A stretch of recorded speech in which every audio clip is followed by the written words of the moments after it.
BJP নেতৃত্বাধীন কেন্দ্রের NDA সরকার ১২ বছর পূর্ণ করল। সরকারের যোগ্য নেতৃত্বে রয়েছেন প্রধানমন্ত্রী নরেন্দ্র মোদী। এই অবস্থায় গোটা দেশই কেন্দ্রীয় সরকারের ১২ বছর পূর্তি উপলক্ষে বিভিন্ন কর্মসূচির হাতে নিয়েছে বিজেপি দল। রাজ্যেও অনুষ্ঠিত হচ্ছে বিভিন্ন অনুষ্ঠান।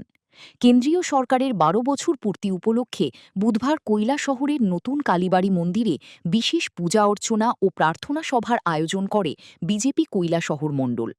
অনুষ্ঠানে উপস্থিত ছিলেন বিজেপি কৈলাসহর মণ্ডল সভাপতি প্রীতম ঘোষ, বিজেপির রাজ্য কমিটির সদস্য নীতিশ দে, কৈলাসহর পুর পরিষদের চেয়ারপারসন চপলা রানী দেবরায় সহ দলের বিভিন্ন স্তরের নেতাকর্মীরা।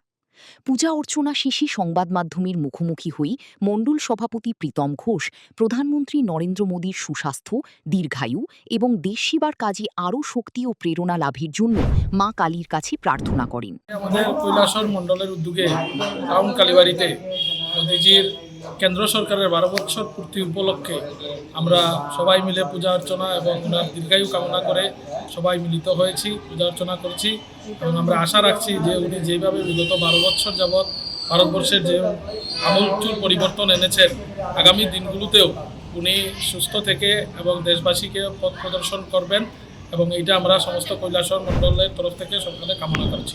একই সঙ্গে দেশের অগ্রগতি, সমৃদ্ধি, শান্তি ও জাতীয় ঐক্য বজায় থাকার কামনাও করা হয়।